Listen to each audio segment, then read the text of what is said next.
Vamos a empezar en este vídeo con el planteamiento del problema. Siempre para el planteamiento del problema pues conviene que os dibujéis un pequeño esquema con la solución, en este caso lo que tenéis en la pantalla, e intentéis ver cómo encajar los datos del enunciado.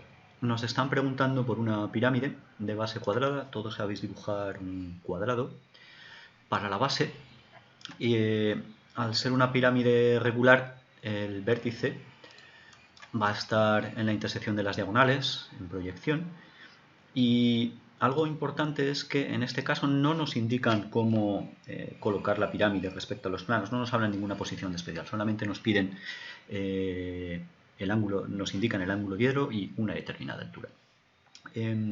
Quería recalcar que muchas veces os dejáis arrastrar por los datos del enunciado que os dicen una determinada colocación, una determinada posición, y eso os oculta un poco cómo se resuelve el problema y muchas veces os bloquea. Es decir, tenéis que plantearlo bien.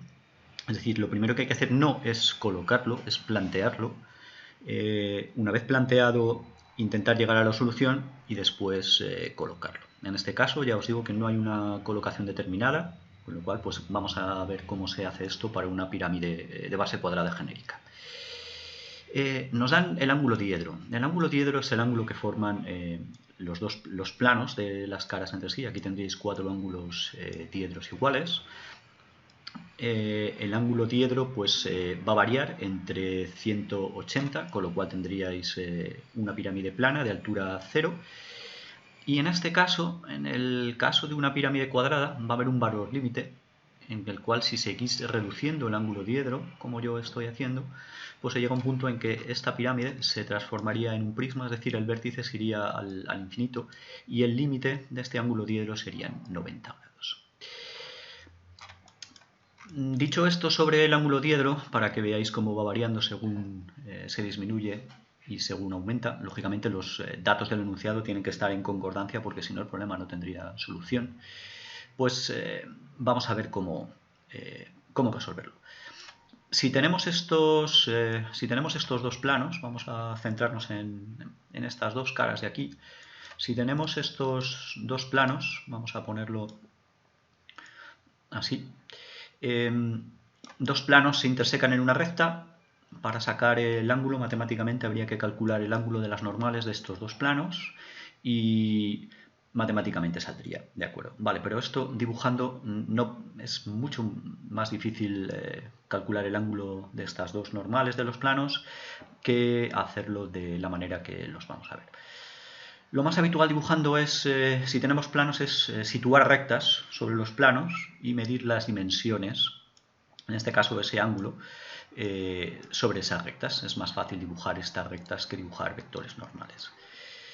¿Qué rectas vamos a situar? Vale, pues si cortamos por un plano auxiliar, en este caso perpendicular a esta arista, sobre la que vamos a situar el ángulo diedro, pues vamos a tener estas dos rectas. En este caso vamos a cambiar de vista, ¿vale? Fijaros, estamos orientando la pirámide de manera que dos de las aristas de la pirámide sean paralelas al plano vertical de color verde.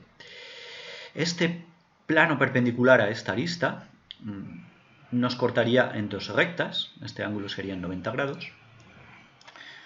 Estas dos rectas serían las que tenéis aquí, y este ángulo, el ángulo que forman estas dos rectas, va a ser nuestro ángulo diedro. En este caso,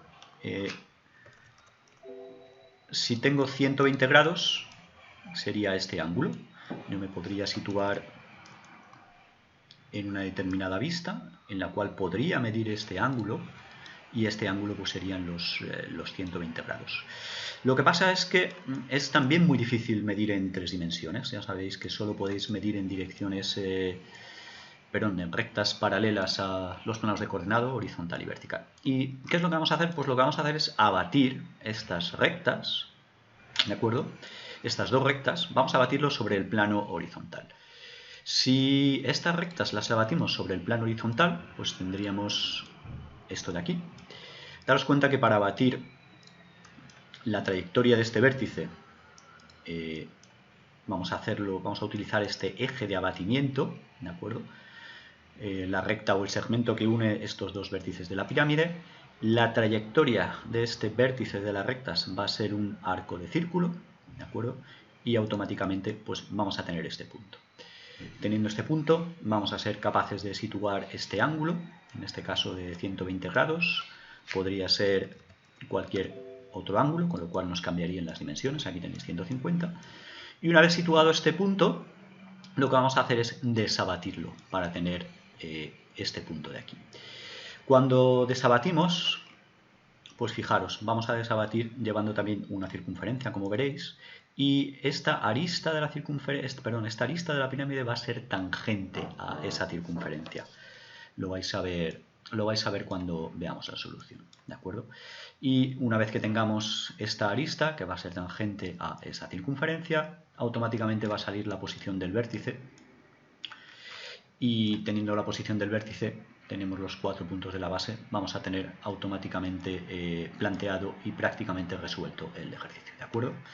Pues vamos a ir paso a paso, vamos a pasar a 2 dimensiones, ¿de acuerdo? La clave aquí es situar la pirámide paralela con estas 2 aristas al plano vertical, y en alzado tendríais esto y en planta tendríais esto, y vamos a empezar a situar una pirámide genérica, es decir, de un lado cualquiera, y una altura nos va a salir también cualquiera, y después vamos a ver cómo, en el último paso del ejercicio, cómo encajar el dato que nos dan, que es la altura, ¿de acuerdo? Eso lo iremos viendo a partir de los siguientes vídeos.